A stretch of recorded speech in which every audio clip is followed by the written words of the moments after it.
episode of Progress, Potential, and Possibilities, discussions with fascinating people designing a better tomorrow for all of us. I'm your host, Ira Pastor. Welcome, everybody, once again to another episode of our show with another really fascinating guest, helping to create a very unique and better tomorrow for all of us. We have the honor today of being joined by Dr. Matt Kaeberlein, who is Professor of Pathology, Adjunct Professor of Genome Science, and Adjunct Professor of Oral Health Sciences at the University of Washington. And with his PhD from MIT in biology, his postdoc from the Department of Genome Sciences at the University of Washington, his research interests are ultimately focused on the basic mechanisms of aging in order to facilitate translational interventions that help promote health span and ultimately improve quality of life. Dr. Kaeberlein has published over 200 papers in top scientific journals, has been recognized by several prestigious awards in the area, including the Breakthroughs in Gerontology Award, Alzheimer's Association Young Investigator Award, Ellison Medical Foundation New Scholar in Aging Award, Murdoch Trust Award, Pioneer in Aging Award, and the Vincent Christoph Fellow Rising Star in Aging Research. His contributions have been recognized with fellow status in the American Association for Advancement of Sciences, the American Aging Association, and the Gerontological Society of America. He is a past president of the American Aging Association and served on the executive committee and board of directors since 2012. He's also served as a member of the board of directors of the Federation of American Societies for Experimental Biology and currently the chair of the Biological Sciences section of the Gerontological Science Society of America. Dr. Kaeberlein serves on the editorial boards for several journals, including Science and eLife. His scientific discoveries have generated substantial public interest across major media outlets around the world. In addition to his primary appointments, Dr. Kaeberlein is also the co-director of the University of Washington Nathan Schoch Center of Excellence in the Basic Biology of Aging, and the founding director of the Healthy Aging and Longevity Institute at the University of Washington, and founder and co-director of the Dog Aging Project, which we'll be getting into. Dr. Matt Kaeberlein, thank you so much for taking the time out of your schedule to come talk to us today. Sure, it's a pleasure to be here. Thanks for having me. Absolutely, it's always great seeing you. I typically love to start off like we typically do by handing you the floor for a little bit. If you could sort of first take us a little bit on your background journey and sort of how you got interested in this space, and then sort of a second part of that, and you can run with this any way you want. Obviously, an extremely part sort of the portfolio of research that you oversee is this principle of the conserved mechanisms of aging. We discussed this a little bit last time we talked, sort of everything from yeast, nematodes, mice, and we'll get into dogs in a little bit. Talk just a little bit, if you would, introduce the audience to this concept of conserved mechanisms and why they are so important in your particular areas of research. Sure. So I actually got interested in the biology of aging, which is what I study as a graduate student, and it was in many ways sort of a happy accident. I actually went to graduate school thinking I was going to do X-ray crystallography or something biophysical, and I heard a talk by Lenny Guarente, who I ended up doing my PhD thesis with, about how his lab was using genetics and molecular biology and biochemistry to try to understand the mechanisms of aging. And that just really fascinated me at the time. At that time, I was still pretty young, so it wasn't maybe as personal as it is now, but the complexity of that sort of biological question, how and why do organisms grow old, and what causes the functional declines that we see go along with the aging process, really fascinated me. And so I did my PhD work studying that in budding yeast, which is a single-celled, very simple model organism. And then after I completed my PhD thesis, that's where I really got interested in this question of, what aspects of aging are evolutionarily conserved. And in part, that was driven by the fact that this was back in the early 2000s, late 1990s, early 2000s. At that time, I think it was still not widely appreciated, even within the field, that there were these conserved mechanisms of aging that worked the same way in yeast or nematode worms or mice and people, there was a lot of debate around that. And I remember, several scientists in the field saying that the research that I was doing at the time as a graduate student wasn't relevant. Like there's nothing you could learn about human aging from a yeast or from a worm. And so, my nature is to sort of push back when people tell me that I can't do something. And so I said, well, that might be true, but you really don't have any data to support that position. Why don't we go out and find out? And so that's kind of what I set out to do as a postdoc, was to actually try to answer that question. To what extent are the mechanisms of aging actually shared, evolutionarily speaking? And so that's when I started working with C. elegans and trying to answer the question, of these things that we know affect aging in yeast, how many of them affect aging in C. elegans and vice versa? And it turned out that indeed, to a large extent, at least the genetic pathways that affect aging are shared between yeast and C. elegans. And now we know in mice, and there's accumulating evidence that those same mechanisms probably affect aging in people. So this has, over the last 20 years, gone from being a really, highly debated question in the field to something that I think now everybody in the field accepts, that there are mechanisms of aging that are shared in pretty much every animal where we look. So that's sort of how my path progressed from, starting in yeast to really now working in yeast and worms and mice in my lab. And then we have another project looking at aging in pet dogs called the Dog Aging Project. And it all sort of has stemmed from this fascination with the biology of aging. The other thing that I think has sort of changed for me as I've matured in my career and in my biological age is this question of how do we take the next step? How do we actually start to address biological aging in the real world? So we've been very good at understanding aging in laboratory animals and being able to actually intervene in biological aging to increase lifespan, improve health span in laboratory animals. How do we actually start to take that out of the laboratory and apply it in the real world? And that's part of where the Dog Aging Project comes in, because in companion dogs, pet dogs, you can actually do these kinds of studies in a reasonable time frame, because dogs age about 7 to 10 times faster than people do. But that's sort of it's been a shift in my perspective now, where a lot of my time is spent thinking about, how do we translate what we've learned from the basic science side of biology of aging into the clinic.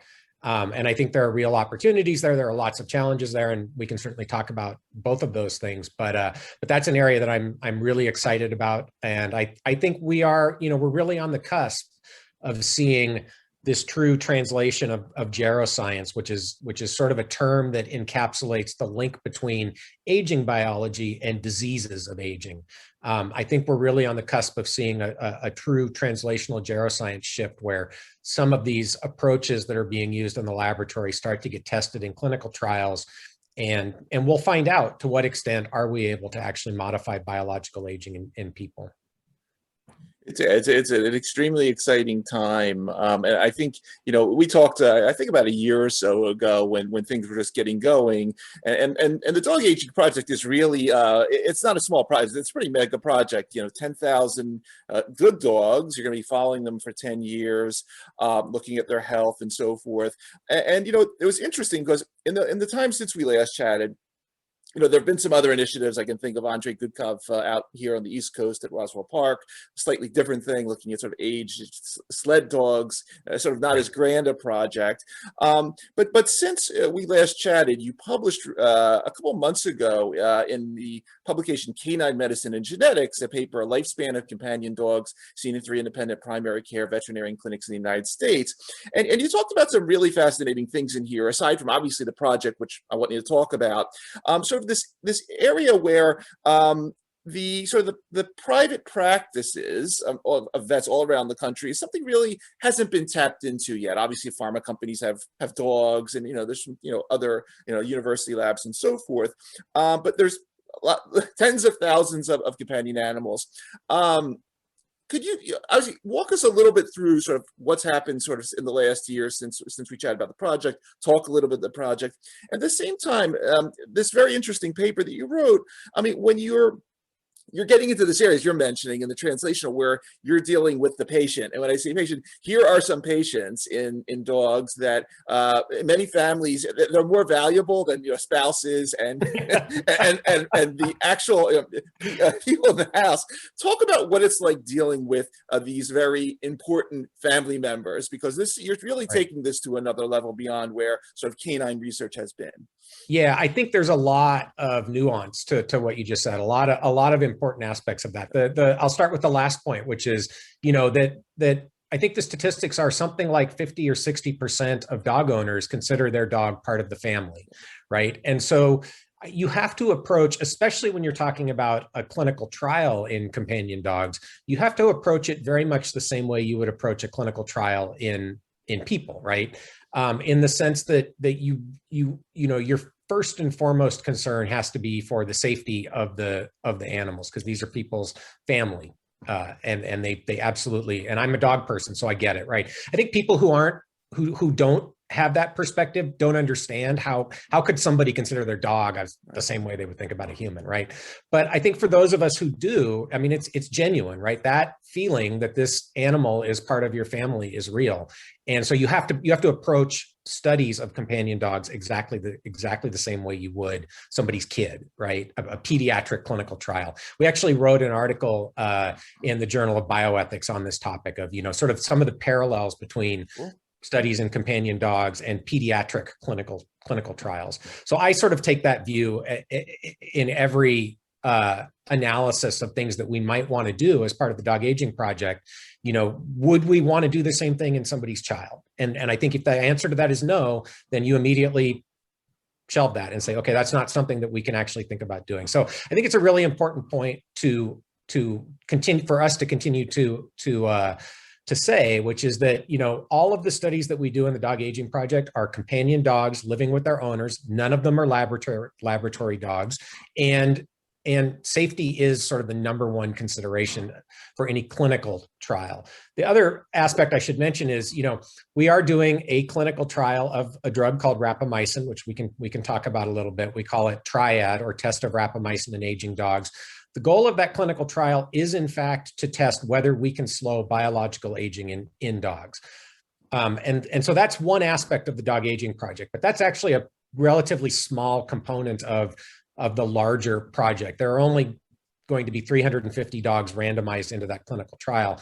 The total dog aging project now actually has grown, I think, bigger than we even imagined. We're up to 31,000 dogs, I think, in what we call the dog aging project pack. And we want more. So my personal goal is that we'll get up to 100,000 dogs in the dog aging project, you know, by maybe the end of 2022. And so to be a member of the Dog Aging Project PAC, all owners have to do is they go to the website, dogagingproject.org. There's a nomination form that you fill out. It's like 5 questions, takes 30 seconds. And then you'll get an invitation to come and create what we call the owner portal, which is a unique place within the Dog Aging Project website where every owner and every dog has their own portal. And then owners are asked to complete what we call the Health and Life Experiences Survey.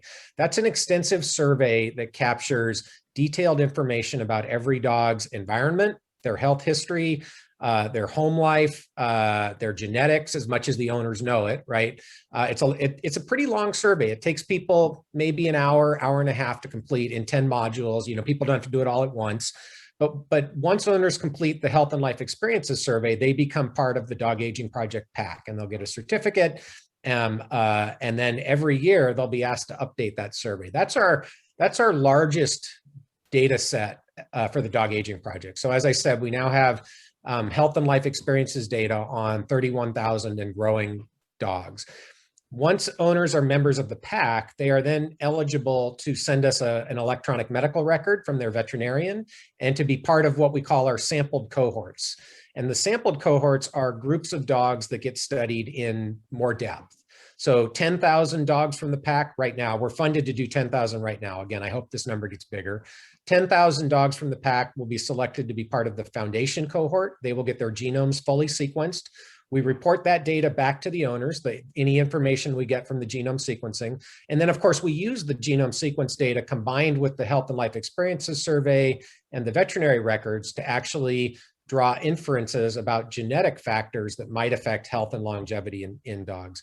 1,000 dogs from the pack are selected for what we call the precision cohort. That's the systems biology group. So every year, those dogs go to their own private practice veterinarian. And this is where we'll get to your point about dogs going to their private practice veterinarians and the power of that for community science projects like this. So the owners take their dogs to their private practice veterinarian. They'll be shipped a kit by FedEx that they will bring with them to the vet, that the vet will then use to collect samples from the dog at the annual visit. So the dog will get a standard checkup. The vet will collect blood for blood metabolome and blood epigenome. So we can talk about what that means if you want to for your viewers later. And then we'll get fecal microbiome, blood chemistry, and high resolution genome sequencing, all from samples that the veterinarian collects. And then we'll get that same data every year. So every year, the owners will go back to their veterinarian, they'll get a new kit, and we'll get all the same samples. So we can really look at how the systems biology of that dog is changing over the next 5 to 10 years. And we'll do this for at least 1,000 dogs. Again, the numbers that I'm giving you are all based on funding that we have now. It is my hope and expectation that we'll be able to increase the numbers. But even with what we're funded to do now, it's going to be a sort of amazingly rich data set. In fact, I'm already astounded by the really cool and exciting things that we're learning just from HLES, right? We don't even have a lot of the genome sequencing or molecular systems biology kinds of data yet. Just from the survey data, we're learning a lot of really cool and interesting stuff. So I think this is going to be, even more exciting than I had sort of anticipated when we started this project. So I just want to take a minute to comment on, this point that you raised about private practice veterinary clinics. So there are, tens of thousands of private practice veterinary clinics around the United States. These are the veterinarians that everybody who has a dog or a cat knows, right? This is your neighborhood vet that you take your dog or cat to once a year or whenever it gets sick. So most of the owners in the Dog Aging Project are still going to their private practice veterinarian. And those veterinarians are actually helping the Dog Aging Project to collect this data. So it's a true community science project. The owners are citizen scientists, the veterinarians who are participating are citizen scientists, and creating this community, which might end up being one of the largest community science projects in the world to tackle the biology of aging, which I just think is fantastic. It's hopefully going to be certainly going to be something where we learn a lot about the biology of aging in dogs. I think we'll learn a lot about the biology of aging in people, and I hope it will have a large impact on the way that the general public and veterinarians and hopefully physicians think about the biology of aging. Instead of thinking about aging as something that we can't do anything about, thinking about it as something that indeed, there's a biology here that we can modify. And I think that shift in mindset, is probably the most important thing that needs to happen. It's starting to happen, but that needs to happen before I think the real promise of this field can be achieved. And so I hope our project can contribute to that. The one sort of nuanced point that I will make is that for a study like this, when private practice veterinarians are being asked to collect samples for a study like this, there are a couple of things that you have to consider. One is you always have to consider the invasiveness of the assay, right? There are obviously things that we would love to learn. Like we would love to do imaging on the dogs to look at brain structural or functional changes with age, right? That's not realistic. You can't put a dog in an MRI at a private practice vet clinic, right? It's hard on the dog, and no private practice vet clinic has an MRI, or at least very few, right? So you have to think about the kinds of things that a private practice veterinarian can do where you can maintain sample integrity and sample quality, and it's not going to be too burdensome for the dog, the owner, or the private practice veterinarian. So these private practice vets, right, they are running a business.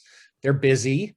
You can't ask them to spend lots of time, doing specialized assays or, collecting data for you. So you have to be pragmatic about the way that you approach these things. And so that's why the the kinds of data that we're collecting, are all things that either come from feces, which, as any dog owner knows, dogs have plenty of that. Yep.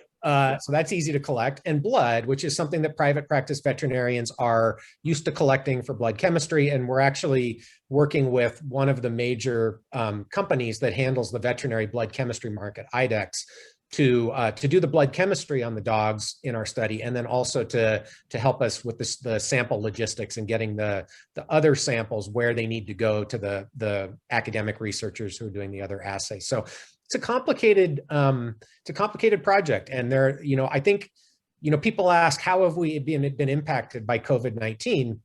And I think, like everybody, COVID's been hard and it's delayed things. But in some ways, I feel like for the Dog Aging Project, there have also been some positives, and that it kind of forced us to back off on recruiting dogs into the clinical studies that require clinical visits, because a lot of private practice and veterinary teaching hospitals were only taking, emergency cases, right? Just like a lot of hospitals were when COVID was at its worst.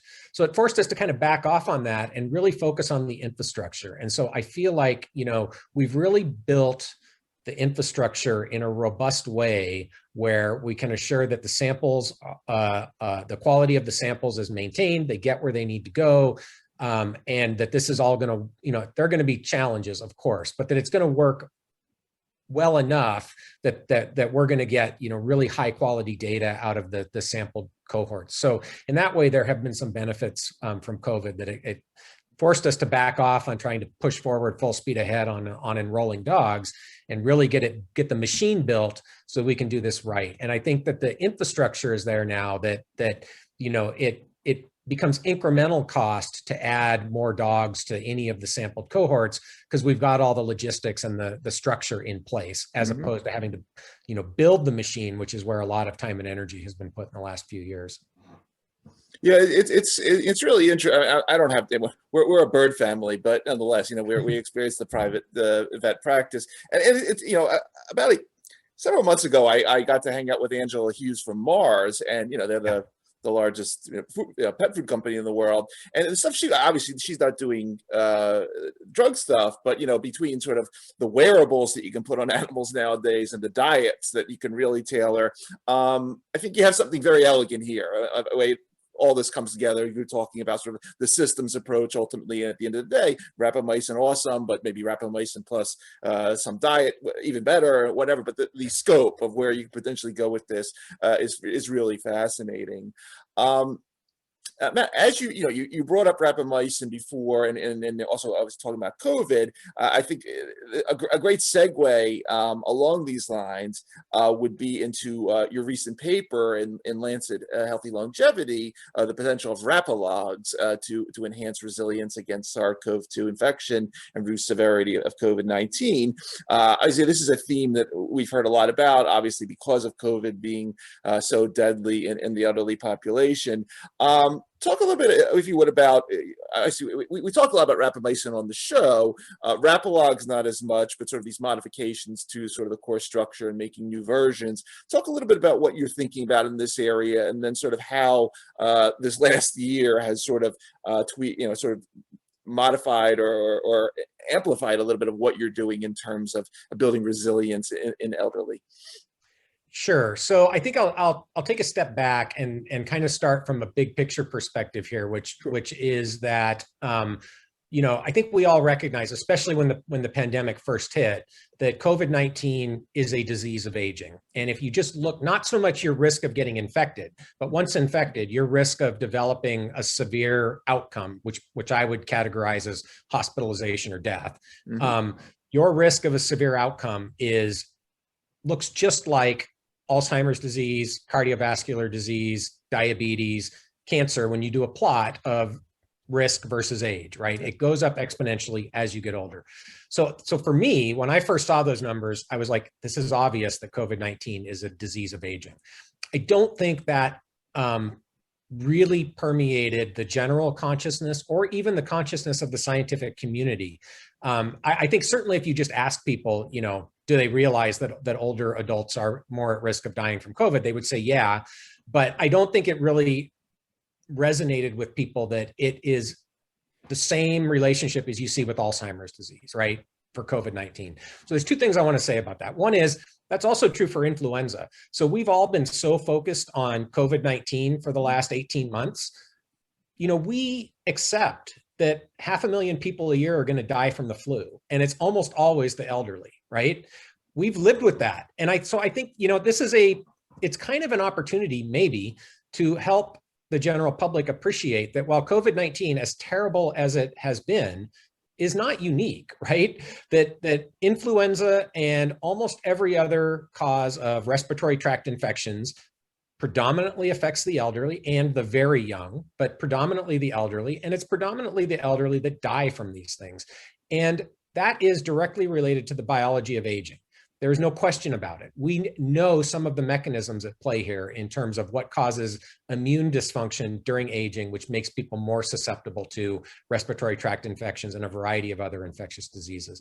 So COVID-19, I think, is a useful case example to make here for a geroscience approach to targeting an infectious disease that is predominantly affecting the elderly, but it's by no means unique. And even if the COVID-19 vaccines turn out to, give long-term protection and eventually we don't have a significant COVID-19 caseload worldwide, if we get to that point, we're still going to have influenza every year coming back for us, right? So I think it would be wonderful if we could get policymakers and the general public to appreciate the importance of aging biology in COVID-19, influenza, pneumonia, right? A lot of these infectious diseases that tend to target the elderly.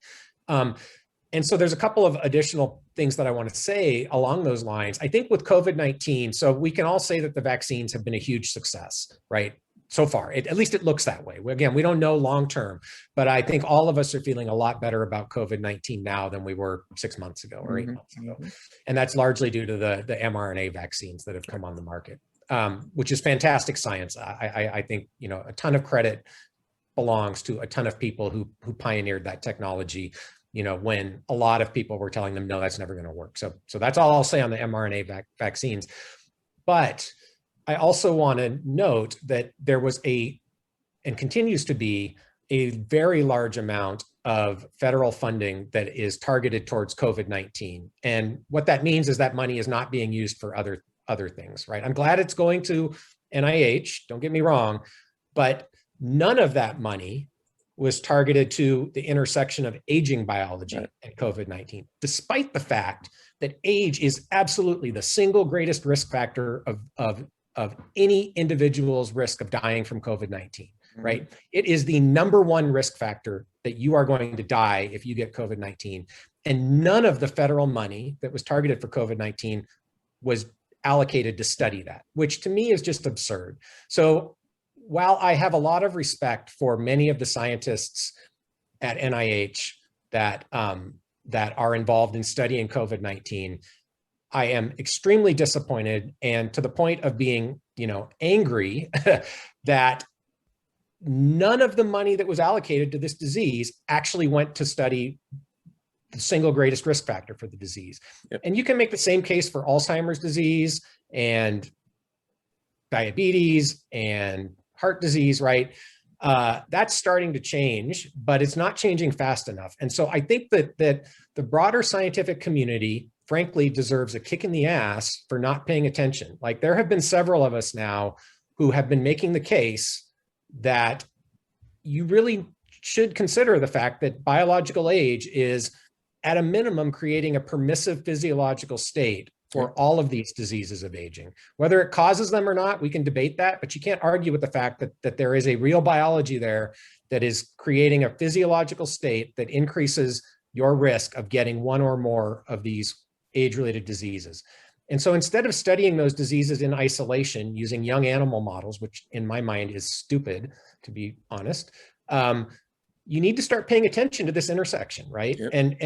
And I feel like, we have done a good enough job communicating it at this point that it's a fact that people just aren't paying attention. I think there are lots of reasons why they're not paying attention. I think some of it has to do with, not wanting to give up money that comes through one mechanism, and having it go to somebody else.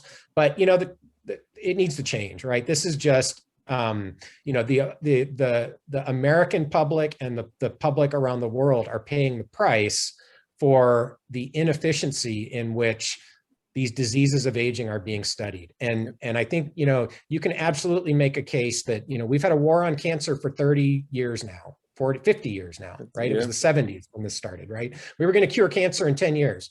Well, that sure didn't happen, right?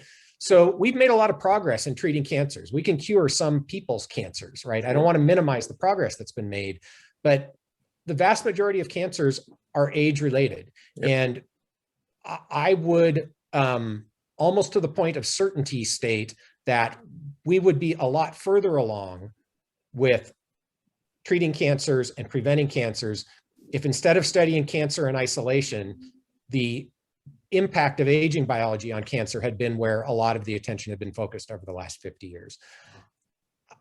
It worries me that we continue to repeat these mistakes, and honestly, the leadership of NIH should know better by now. Very important message in that one. So that's not what you asked me about, but I think, you know, I think it's time for some of us in the field to start taking a little bit stronger stance on this, because there's really no excuse at this point, right? Sure. We know enough about the biology of aging that it is possible to start to understand these diseases in the context of the biology of aging. And so there's no excuse for not putting resources towards trying to do that. Okay, so now the question about rapamycin and COVID-19. And rapalogs, yeah. So just so everybody who's listening is on the same page, rapalogs just refer to molecules that are structurally different a little bit than rapamycin, but based on the rapamycin structure, and they act through exactly the same mechanism as rapamycin. So to take a step back, rapamycin is an inhibitor of a protein called mTOR, which stands for mechanistic target of rapamycin. Okay, so it's a small molecule that can interact with mTOR and inhibit its function. And there are a collection of drugs that are called rapalogs that have slightly different pharmacokinetics or tissue distribution, but essentially work exactly the same way as rapamycin. And I don't know of a lot of data at this point that any of the rapalogs are substantially better or worse than rapamycin for aging, right? It hasn't been studied in depth, but I haven't seen any data that makes me think that there are going to be substantial differences in the way that rapalogs work versus rapamycin in the context of aging biology. Dosing might be a little different, you know, but I don't think that mechanistically they're going to work any different, or that the benefits and or side effects are going to be substantially different for rapalogs versus rapamycin. Okay. The other thing that I will say, though, is there are also other types of mTOR inhibitors that are not rapalogs that work through a slightly different mechanism. They're one class is called ATP competitive inhibitors. You can just think of them as a different type of mTOR inhibitor, and those haven't been studied in the context of aging at all. This is something that I'm actually pretty interested in, because we have some unpublished data from my lab showing very striking effects of some ATP competitive inhibitors of mTOR on mitochondrial function. And we think part of the mechanism by which rapamycin acts in the biology of aging is through its effects on mitochondrial function. So we don't know yet if those molecules are going to affect lifespan or immune function during aging or all the other things that rapamycin has been shown to do, but I certainly think it's an area that warrants further study, because it hasn't really been looked at. So we're interested in doing that, and I think it'll happen. But you know, these things take time, and you have to convince a grant reviewer to fund your grant before you can actually do the detailed experiments. So you know, hopefully it'll happen at some point in the relatively near future. Getting to COVID-19, the article that you referenced that we wrote a few months ago now was really trying to make the bigger case, which I think I've already made, that about targeting aging to potentially have an impact on COVID-19 risk and severe outcomes. But specifically, you know, might rapamycin or a rapalog be a good first step at testing that in the clinic? And I think the rationale for that is that, you know, we know a lot about dosing of rapalogs in people. We know a lot about the side effects.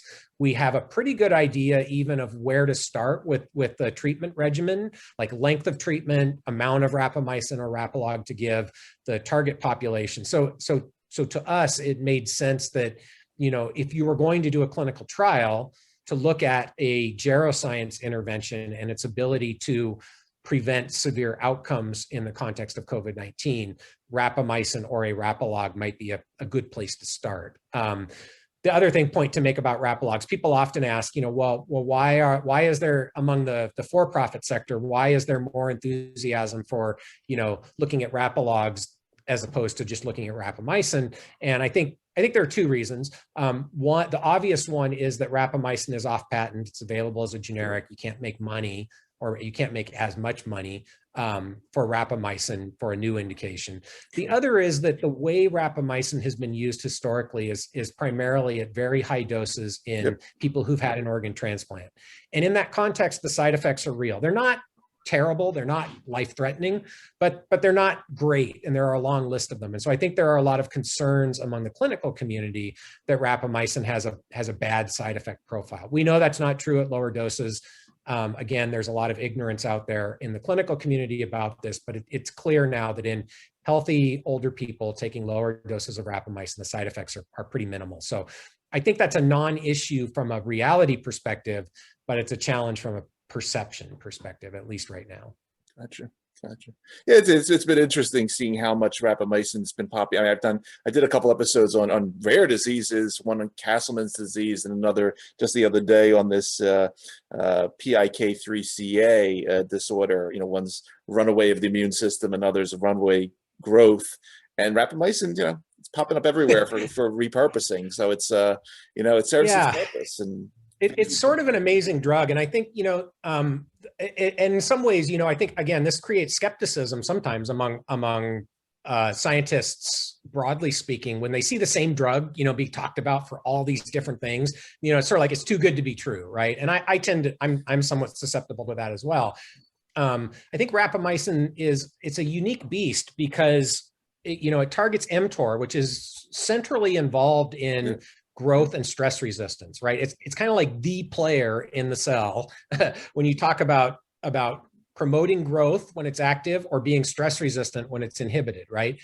And so it kind of makes sense, given that fundamental function, that mTOR is going to be important in a lot of different pathological conditions, and that it's going to create disease conditions when you have too much mTOR, hyperactivation, or when you have too little mTOR, right?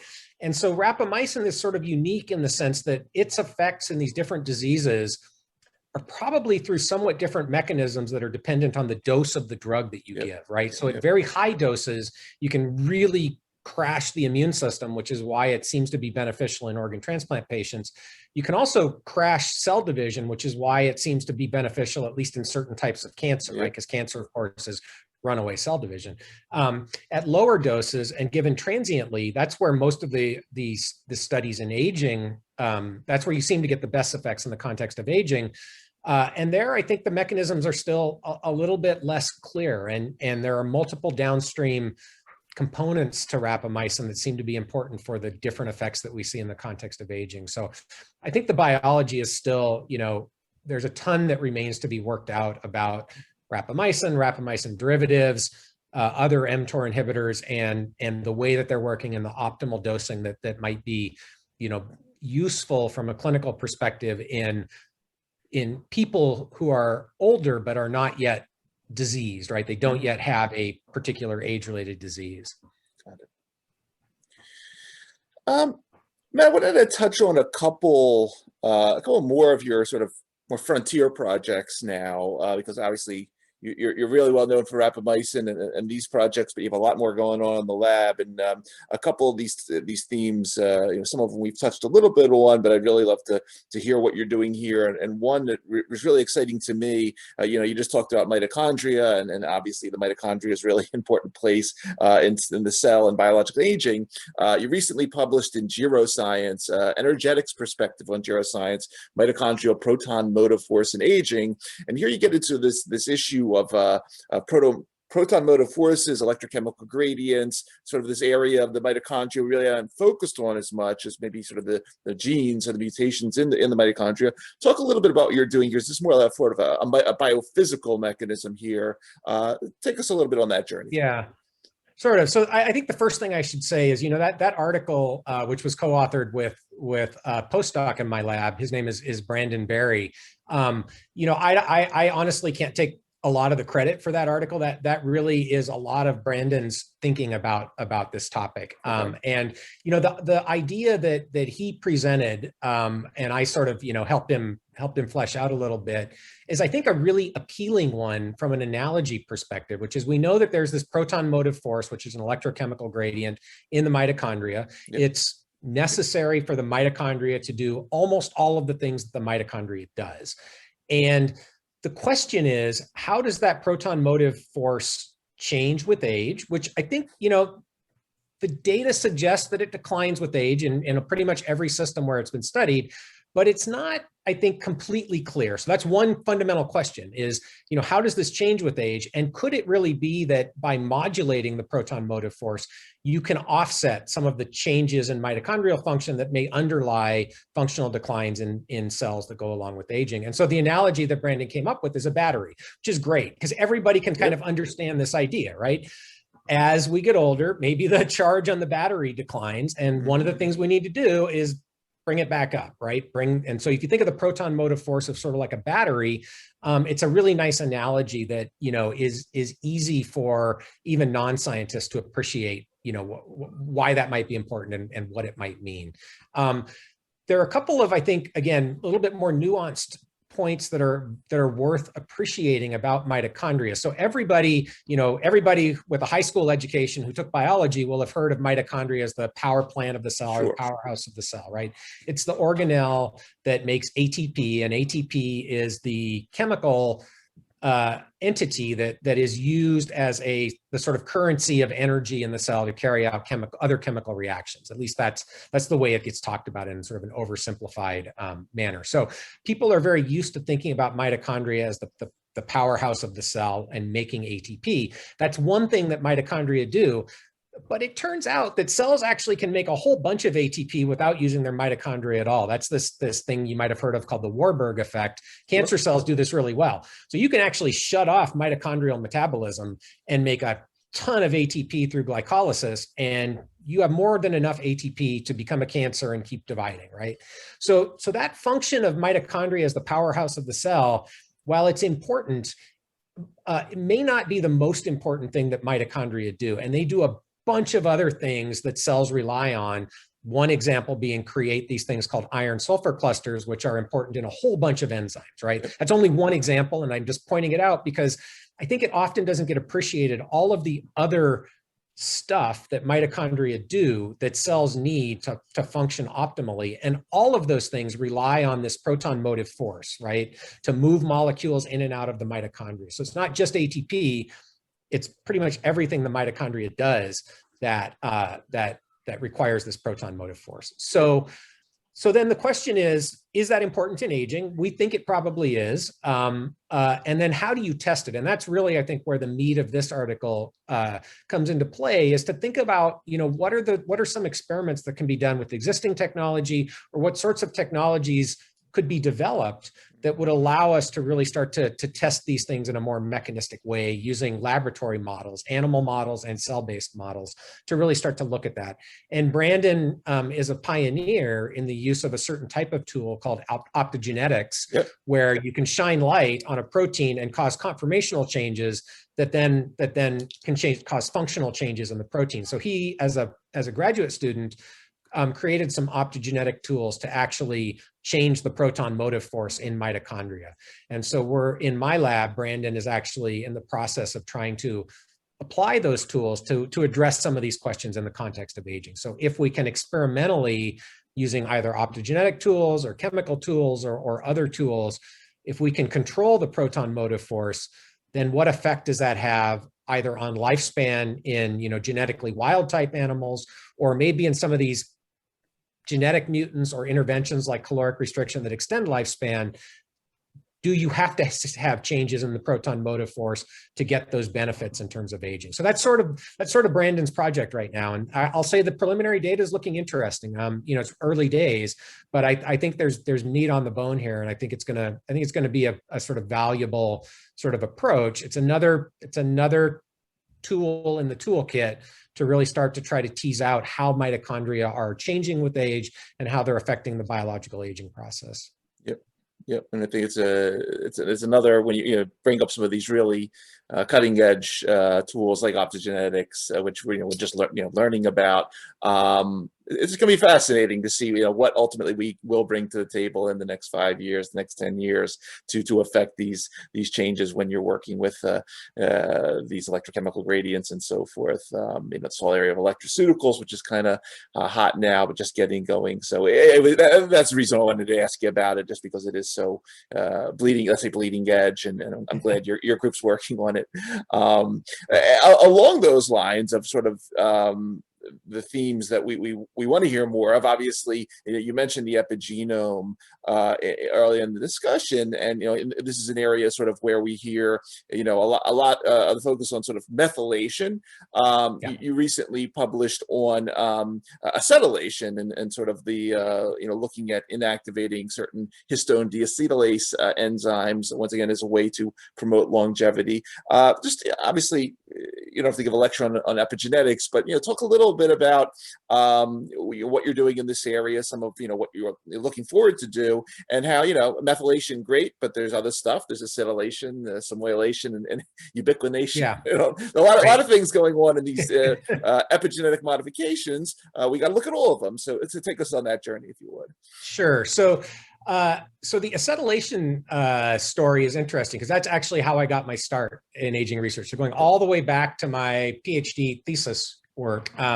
So the project that I took on as a graduate student was to study a gene called SIR2 in yeast, SIR2, Sure. Which at the time hadn't been studied in the context of aging at all. And we didn't know what its function was at the time. Nobody did. But we knew it affected silencing of genes. So it affected transcription of certain genes in the yeast genome. And so as part of my graduate work, there were two, I think, major discoveries, one of which I made and one of which a postdoc in the lab named Shin Amai made. And I was a co-author on that paper. Shin's discovery was that the function of SIR2 was it worked as an enzyme that was a deacetylase. So it took acetyl groups off of histones. And it was a special kind of deacetylase that used a molecule called NAD. So anybody who pays attention to aging biology will be familiar with NAD. There's a model that one of the major drivers of aging is that NAD levels go down with age.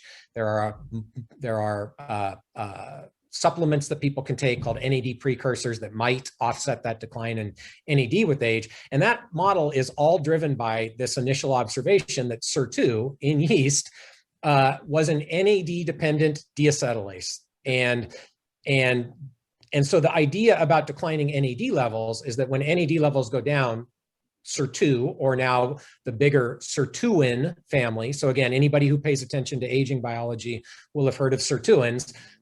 Sirtuins are named after SIR2. That's where the name comes from. So this was before anybody even knew what a sirtuin was. We were studying SIR2 in yeast. And so the discovery that I made along with Mitch McVeigh as a graduate student was that if you activate SIR2, you would extend lifespan in yeast. So if you put in a second copy of SIR2, you got about a 30% increase in lifespan. And that was due to its increased deacetylation activity of histones. And so this has been a theme, that has sort of run through my research off and on over the years is these different mechanisms of regulating gene expression by modifying histones through deacetylation or methylation or other types of chemical marks on histones, or by regulating the expression of the histone proteins themselves. So a former postdoc in the lab, Matt Crane, we published a paper in eLife, I think in 2020, that showed effects of modulating histone expression levels on lifespan. So I think the take home, there's a lot of complicated biology here, but I think the take home message is that regulating gene expression at the level of histones, which are proteins that actually bind to the DNA and are important for whether certain genes get turned on or turned off, regulating gene expression by changing chemical modifications on histones or the actual abundance of the histones themselves is a potent way to affect lifespan and aging. And that seems to be true across, many different organisms, all the way up to mice. And this whole, epigenetic clocks, epigenetic reprogramming is sort of an extension of that, right? The idea being that, so that when people talk about epigenetics in that context, they're primarily referring to changes in histone modifications, right? Epigenetics, if you look at the pure definition, goes way beyond histones, but that's mostly what people are talking about when they're talking about the epigenetic clocks and the epigenetic reprogramming. So what has emerged, and this is work of lots of people, but Steve Horvath is probably the guy who has really been the biggest player in moving the epigenetic clock field forward, is that these chemical modifications to histones, primarily methylation in this case, that you see similar changes in patterns of methylation of histones with age, and that the specific pattern of changes that you see can be used to predict chronological age very precisely. Sure. And it's still, I think, a little bit of an open question how effective those clocks can be at predicting biological age is what we really want. We don't really need anybody to tell us how chronologically old we are. Sure. But if we could learn how biologically old we are based on these epigenetic clocks or other clocks, and that's actually a point that I want to come back to. I think that this reliance on epigenetics as the only clock that matters is silly. And I want to come back to that point. But if we could predict biological age based on these epigenetic clocks or other clocks, that would be really useful, right? Because then in principle, you could get to testing interventions. Do they move the clock in the direction that you want it to go? And you could also get to personalized geroscience, where your epigenetic clock is going to be different than my epigenetic clock. And maybe the intervention that's going to be right for me is different than the intervention that's going to be right for you. And we could use these clocks to tell us at an individual level which interventions are most effective, or what dose of rapamycin or whatever drug you're talking about is most effective. So that's kind of the big picture of where you get from these histone modifications to something that is now sort of taken over the field in some ways and become sort of one of the dominant ideas, which are these epigenetic clocks and epigenetic reprogramming. The other point that I want to make, though, is that I think that in some ways, we've become too focused on the epigenetic clocks at the expense of all these other molecular markers that are very data rich, that can inform about the physiological state and the changes that happen with aging to create better clocks. And again, this is not my thinking. There have been many other people in the field who have been ahead of the game on this. Alex Zhavronkov is one person who was one of the early ones to say that, we could actually collect data on gene expression and metabolome and proteome and clinical markers, and use artificial intelligence to tell us, what are the signatures if we combine all of those things with the epigenome, what are the most predictive signatures for health outcomes in individuals. I think there's a ton of power in that approach. What's been a little disappointing to me is that most of the people working on that, create these cool AI algorithms to come up with a signature, and then they don't do anything with it. They don't actually show us that it's working. So, what I want somebody, if you're listening, somebody do this, right? Here's the experiment that you need to do. You need to create a clock, create a signature, show me that for a given mouse, you can predict at 12 months of age with some level of precision when that mouse is going to die. Mm-hmm. And or you can predict which intervention in that mouse is going to have an effect on its risk of dying later on, right? That's not doable in people, right? At least not in a feasible time frame. There's no barrier to doing that in a mouse. And so I feel like the clock field has been a little bit disingenuous in the sense that they're marketing these things to people now. There are lots of companies you can go to get your clock measured, and they're all different clocks. But they haven't done the experiment that anybody could do, right? Do the experiment and show me it works. Even if it's only in a mouse, show me that this thing actually predicts at the individual level risk of death with some level of precision, right? That's a doable experiment. There's again, really no excuse that it hasn't been done yet, but except that you don't have to do it to get Cell Science and Nature papers or to sell your product to people, right? So it's a little bit frustrating, but I absolutely believe that there's a ton of potential in this area of clocks for having a huge impact, particularly in personalized geroscience as we move to translational interventions. It's interesting when you talk about sort of those, integrating things with the clocks, and actually up in your neighborhood, Institute for Systems Biology, they talk about sort of epigenetic landscapes and the sort of this older definition of what epigenetics used to mean versus what it means now, and that obviously a methylation here, that's very fluid, right? I mean, that's going to change over time, and we have to look at these complex landscapes, as you're saying, with phenotypes. And so, yeah, it's an exciting time. And once again, just really, I wanted to sort of lay sort of the full sort of picture out there, everything that's going on in your lab, to show sort of how systems thinking you are at University of Washington. Matt, any while I have you, anything? Obviously, we're coming out of the pandemic now, and we've all been locked down here. But any major conferences coming up? Lectures you're going to be giving? Anything else you want to plug specifically? I'll gladly give you the floor. Take that one. Yeah. So the conference that I'll plug is in July. I think it's around the 21st of July, the American Aging Association conference. Okay. It's in Madison, Wisconsin, but it's hybrid. So, if you can't come in person, you can view all the talks online, especially for, I think it's a valuable conference for anybody, even if you don't, if you're not a researcher studying aging. I think that there's be a lot of content that is informative and useful. But as particularly for trainees, for graduate students, postdocs, and even undergraduates with an interest in aging, the American Aging Association has an extremely active trainee chapter, and I think it's a huge value from a career perspective to get involved in the society and in the trainee chapter and make a lot of connections as a graduate student or a postdoc within the field. And so I certainly would encourage, particularly any trainees that are listening with an interest in aging, to attend that meeting in person if you can. Great, I'll be there in person. So if you hear about it here and you end up coming to the meeting, shoot me an email and introduce yourself, and we can grab a coffee and chat. But if you can't come in person, then sign up for the virtual conference and you can see all the talks online. Outstanding. Really, really awesome stuff, Matt. And just as before, I just want to wish you the best with all of this. Very exciting, the whole spectrum of research, and of course the dog project. And if I had a dog, once again, you be part of it, but I will spread the word here in the Philadelphia area, and we'll spread the word online.